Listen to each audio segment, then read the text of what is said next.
번째입니다. 여러분은 지금 여러분이 가지고 있는 그 사명이 무엇입니까? 여러분, 그리스도인이 살아가야 될 이유가 사명인 거 아세요? 사명을 잃게 되면 더 이상 신앙도 기도도 또 믿음도 예배도 성경과 성숙도 아무 의미가 없게 됩니다. 교회가 사명을 잃게 되면 쉽게 썩어서 냄새가 나는 것도 그렇습니다. 하늘땅교회가 이제 사명을 감당하려고 5년의 시간 동안을 기다리면서 이전을 준비해 왔습니다. 그 이유는 다른 게 아니라 사명자가 되어서 이전을 해 가야 되는데, 우리가 사명이 없게 되면 중요한 일 앞에서 사단의 종로로 타고 많은 일들이 있기 때문에 더 넓은 장소로 가는 그것이 중요한 것이 아니라 성도 한 사람 한 사람이 세워져서 사명자로 가라고 하신 그곳에 가는 것이 중요하기 때문에 그렇습니다. 늘 사명자는 내가 지금 무엇을 해야 될 때인지 알아야 됩니다.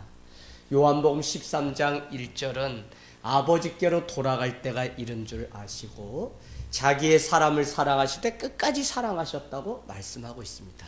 그래서 우리가 잘 아는 것처럼 예수님은 마지막 때인 줄 아시고 제자들을 불러서 세족식을 베풀며 너희도 이와 같이 사랑하라고 말씀하셨다는 것입니다.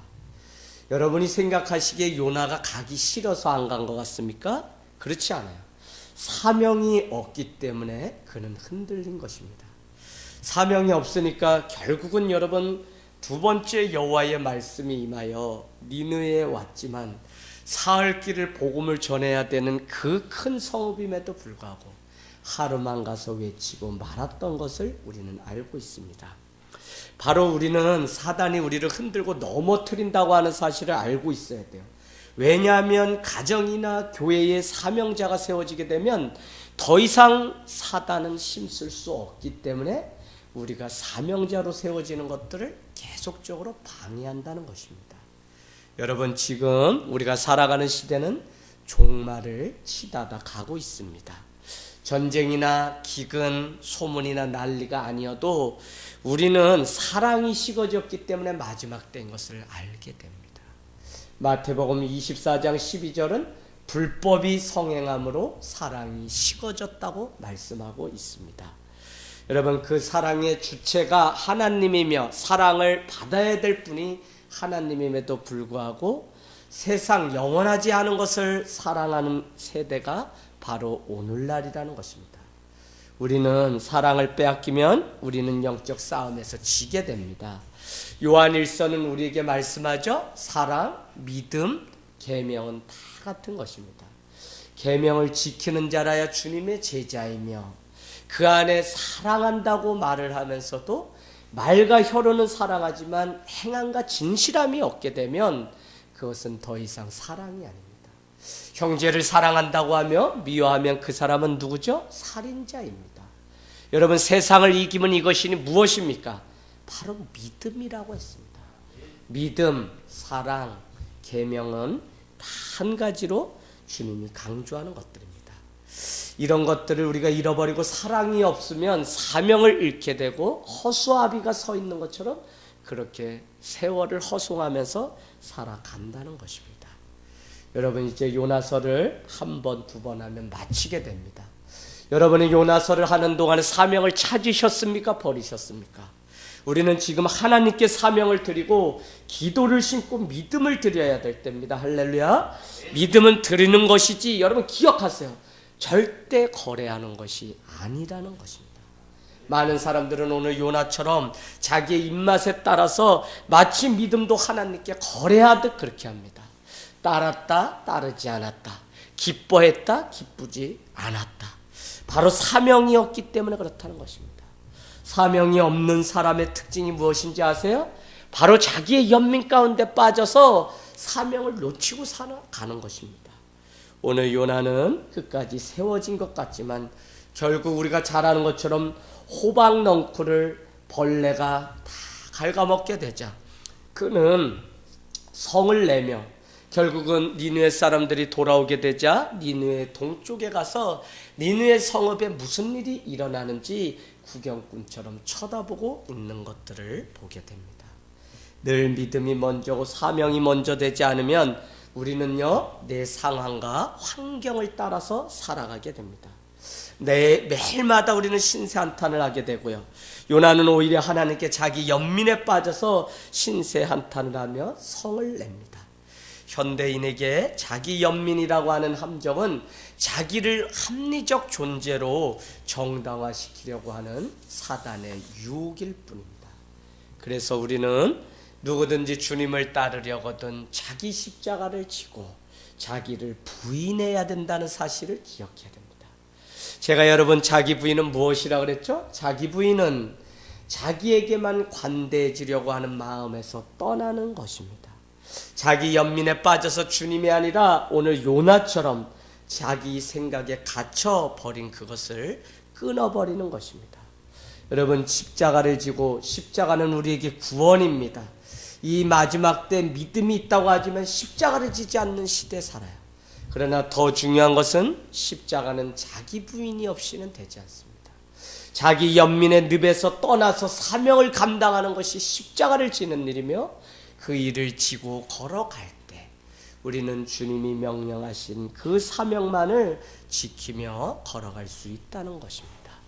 저는 오늘 이 요나서를 통해서 사무엘상 1장에 등장하는 한나라고 하는 한 여인을 기억하게 됩니다.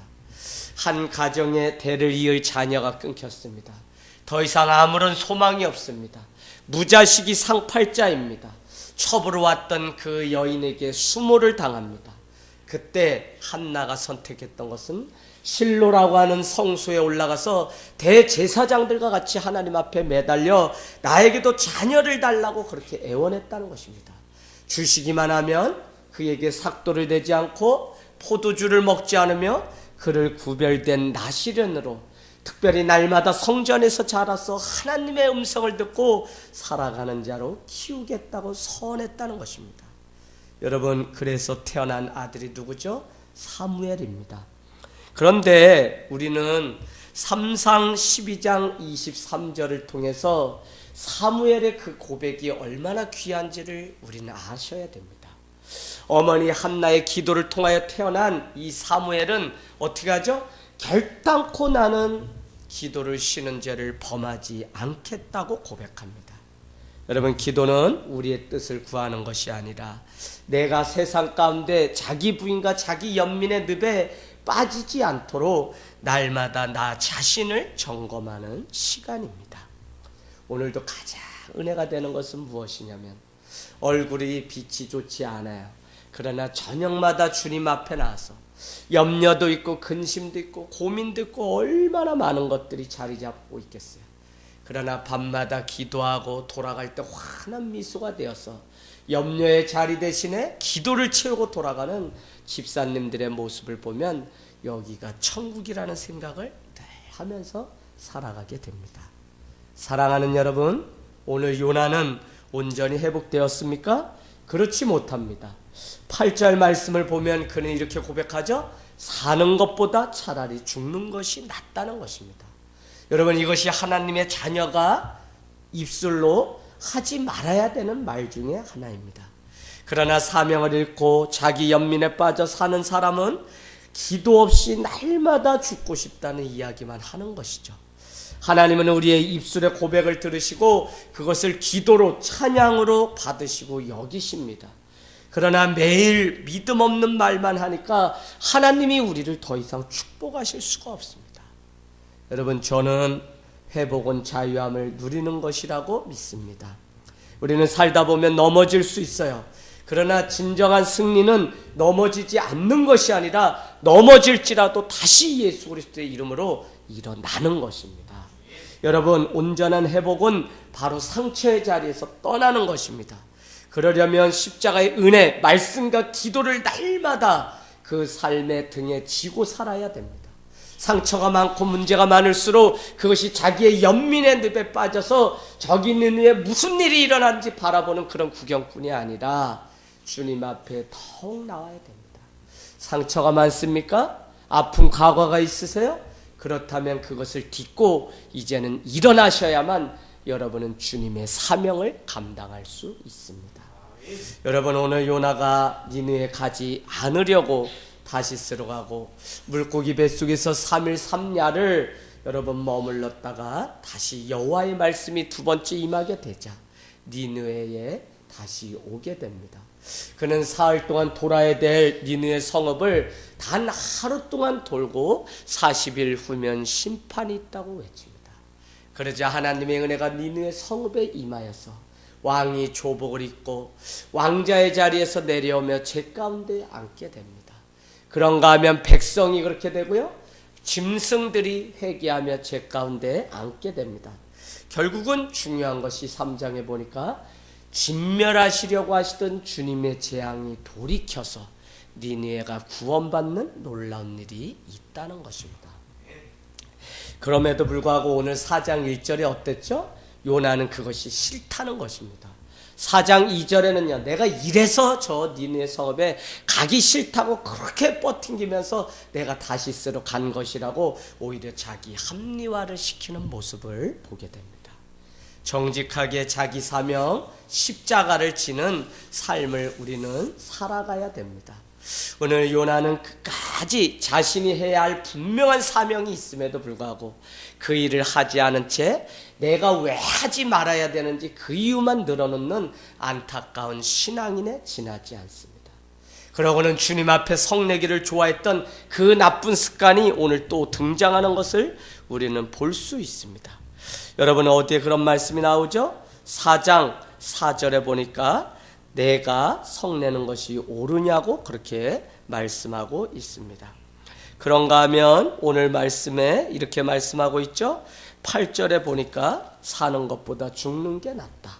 9절에 내가 성내어 죽기까지 할지라도 나는 하나님 앞에 아무 잘못이 없다고 때를 쓰는 어린아이의 모습을 보게 됩니다. 여러분, 오늘 결론은 요나는 니느웨 성에 갈 필요가 없는 것이 아니라 갈 믿음이 없었습니다. 여러분, 신앙은 솔직하지 않으면 남을 탓하고 변명하다 그 인생을 망치게 됩니다. 말씀 앞에 자기 자신을 세우지 못하는 것이죠. 신앙은 가만히 있으면 그냥 내 안에 믿음이라는 게 생기는 것이 아닙니다. 오죽했으면 구원을 하시려고 하시는 하나님의 계획은 430년 동안 이스라엘을 뺑뺑이를 돌리며 믿음을 넣고 구원의 자리에 그들을 초대하려고 합니다. 그러나 이스라엘 백성들은 그것을 몰랐다는 것입니다. 여러분, 오늘 주님 앞에 온전한 믿음을 드리길 원합니다. 자꾸 지금 시키는 이 많은 시간들이 황금 같은 시간임에도 불구하고 내가 주님을 따라갈 수 없고 내가 주님으로부터 떠나야 되는 자기 변명과 남을 탓하는 그 신앙은 사실은 내 안에 믿음이 없다고 하는 증거요, 정말 주님의 그 구원의 손에서 떠났다고 하는 증거라는 사실을 알게 되기를 원합니다. 이제 하늘땅교회는 원동을 떠납니다. 여러분, 열심히 전하고 가르쳤고요, 거기까지가 제가 할 수 있는 일이었습니다. 더 사명자로 세우려고 불철주야 기도하며 지금까지 왔습니다. 그러나 한 텀을 마치고 떠나면서 가만히 생각해 보니까 어떤 사람은 한 번 듣고도 믿음이 생기고 사모함이 있다면 어떤 사람은 모든 것을 다 주고 모든 사랑을 다 아낌없이 쏟아도 그것을 귀한 것으로 여기지 않으며 믿음을 하찮은 소모품처럼 여기는 사람도 있다는 것입니다. 어떤 사람은 주님 앞에 정신 차리고 한나처럼 가문을 세우기 위하여 날마다 기도하는가 하면 어떤 사람은 신세를 한탄하며 성전문을 오고 가지만 아무런 변화가 없는 사람들이 있습니다. 쉽게 토라지고 쉽게 자기의 모습을 돌아보지 못한 채 하나님을 원망하며 쉽게 시험의 자리에 드는 것들을 우리는 보게 됩니다. 여러분, 오늘 큰 바람, 큰 파도, 큰 물고기 속에 들어갔다고 해서 요나가 변화되었습니까? 그것은 하나의 경고일 뿐, 그것은 주님의 부활을, 그님의 오심을 예비한 모형일 뿐 그것이 그 인생을 바꾸지 못합니다. 주님의 경고이심을, 주님의 계획이심을 보는 자만, 그 뒤에 계신 하나님의 숨은 의도를 아는 자만이 오늘 주님의 그 사명을 감당하기 위하여 다시 걸어갈 수 있는 것입니다. 정말 여러분, 믿음은 순결하고 정직해야 됩니다. 바울은 디모데에게 편지를 써서 그를 칭찬합니다. 우리 다 같이 디모데후서 1장 3절 5절 펴놓겠습니다. 디모데후서 1장 3절은 디모데를 칭찬한 이유는 한 가지입니다. 그 안에 청결한 양심이 있었다는 것입니다. 그런가 하면 1장 5절은 거짓 없는 믿음이 있었다는 것입니다. 여러분, 믿음은 의심 없이 처음부터 끝까지 100% 청결하고 거짓 없는 믿음을 드려야 됩니다. 물론 우리는 흔들리면서 세워져요. 그럼에도 우리 스스로 주님 앞에 거짓 없이 순종하는 믿음을 드리려고 몸부림쳐야 됩니다. 오늘 요나의 믿는 모습이 우리의 모습이겠지만 우리는 이것을 당연하다고 생각하면 우리는 함정에 빠지는 것입니다. 우리는 그렇게 살지 않고 예수님처럼 십자가를 지며 살아가는 그 삶을 우리는 날마다 원해야 되지. 요나도 그렇기 때문에 우리도 그럴 수밖에 없다고 자기 연민과 자기 변명에 빠지면 안 된다는 것입니다. 오늘 요나는 박넝쿨로 인해서 뜨거운 햇빛을 피하게 되자 그는 너무 기뻐했죠. 그러나 하나님이 예비하사 이튿날 새벽에 그 박넝쿨을 갉아먹게 하게 됩니다. 상황이 달라진 것이죠.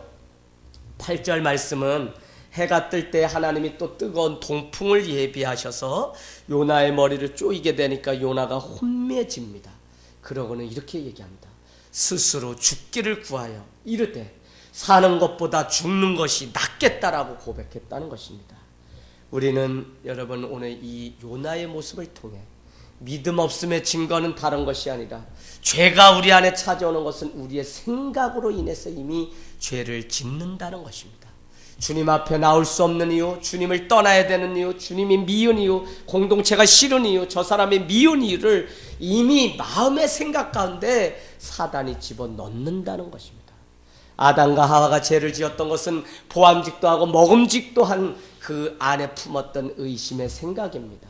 그래서 야고보는 두 마음을 품고 정함이 없는 자는 구하여도 얻을 수 없다고 하며 정욕으로 구하는 것은 잘못 구하기 때문에 구하여도 아무것도 얻을 수 없다고 말씀합니다.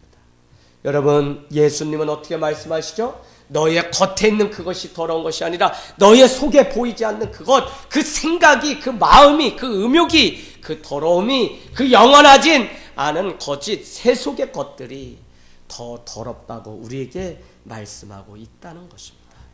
여러분, 이미 요나는 3절에 사는 것보다 죽는 게 낫다고 얘기했습니다.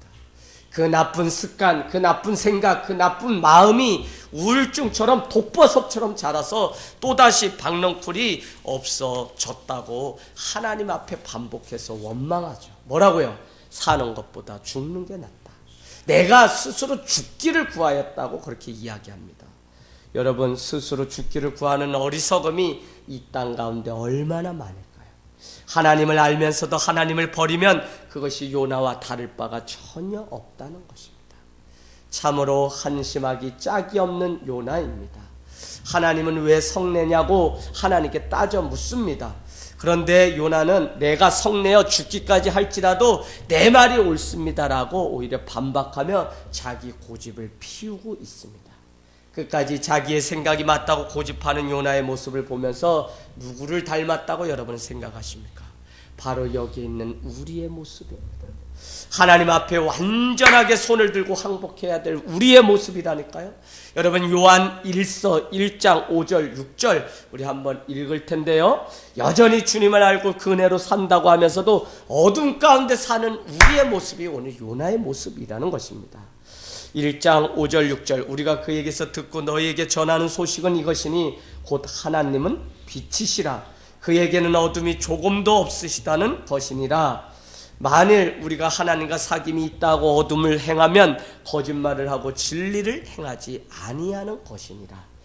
여러분, 온전히 빛 대신 예수 그리스도를 따르지 않고 어둠 가운데 살아가는 우리의 모습이 요나의 모습입니다. 우리는 하나님은 빛이십니다. 그 하나님을 믿기 때문에 빛 가운데 살아가야 될 우리가 우리 가운데 어둠이 조금이라도 있으면 어떻게 해요? 하나님과 사귐이 있다고 하고 어둠을 행하면 그 사람은 거짓말을 하는 것이요 진리를 행하지 않는 자라는 것입니다. 온전히 변화되는 축복이 있기를 주님의 이름으로 부탁을 드립니다. 계속해서 악한 생각, 사명과 상관없이 살게 되면 우리는 산자 같지만 이미 죽은 자입니다. 여러분, 우리는 사명으로 세상을 이끌어가야 될 자입니다. 사명이 있으면 죽지 못할 이유가 있습니다. 지금 나의 사정이 최악일지라도 사명이 있으면 우리는 살아야 될 분명한 이유가 있는 것입니다. 교회가 옮겨지게 되면 주님을 위해 더 많은 일을 하고 싶다는 투병하고 계시는 권찰님, 그분은 사명을 놓고 하나님 앞에 기도하며 하나님께서 고쳐주실 일들을 믿고 있습니다. 왜요?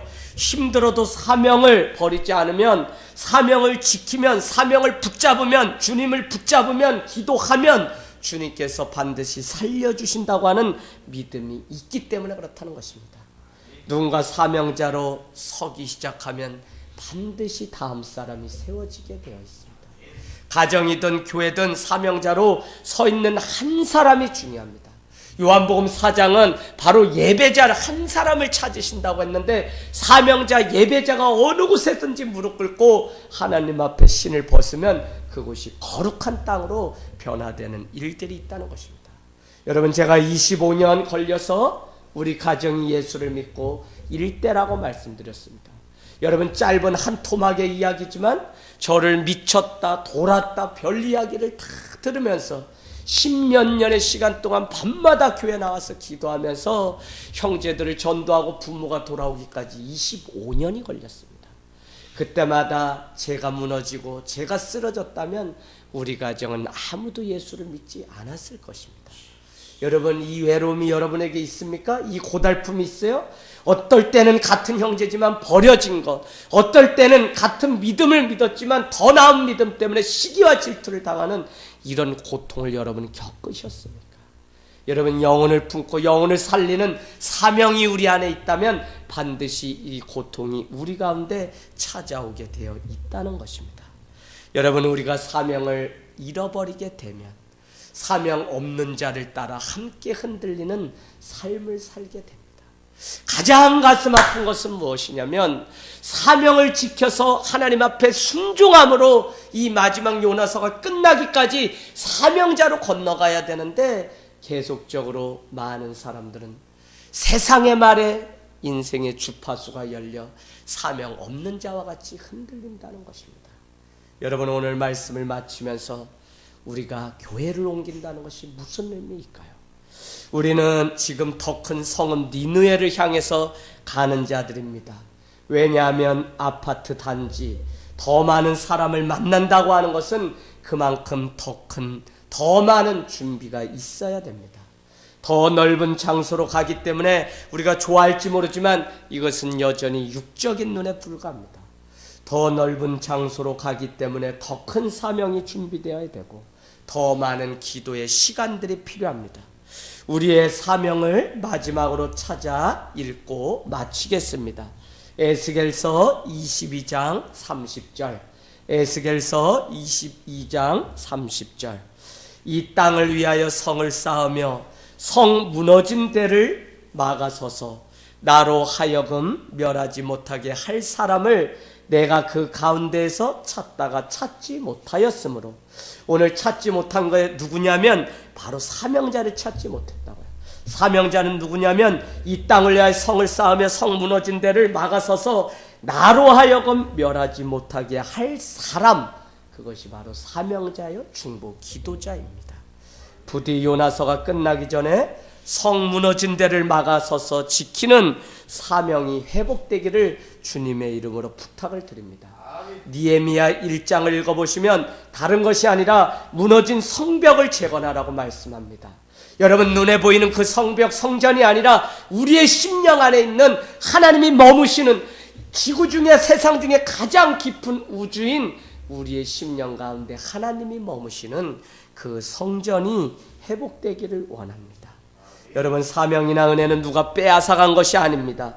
하나님을 알고 예수 그리스도를 안다면 신앙은 영적 싸움인데, 싸움을 포기한 사람이 세상에게 나의 사명을 빼앗기는 것입니다. 부디 여러분 마지막 때까지 여러분의 사명을 놓치지 않고 이제 요단을 건너 아이성 여리고성을 지나 가나안을 눈앞에 두고 있는 우리의 심정과 같이 주님이 오시는 그날까지 마지막 작은 믿음, 작은 것이지만 끝까지 충성해서 주님의 사명자로 인정받는 저와 여러분이 되시길 주님의 이름으로 축복합니다.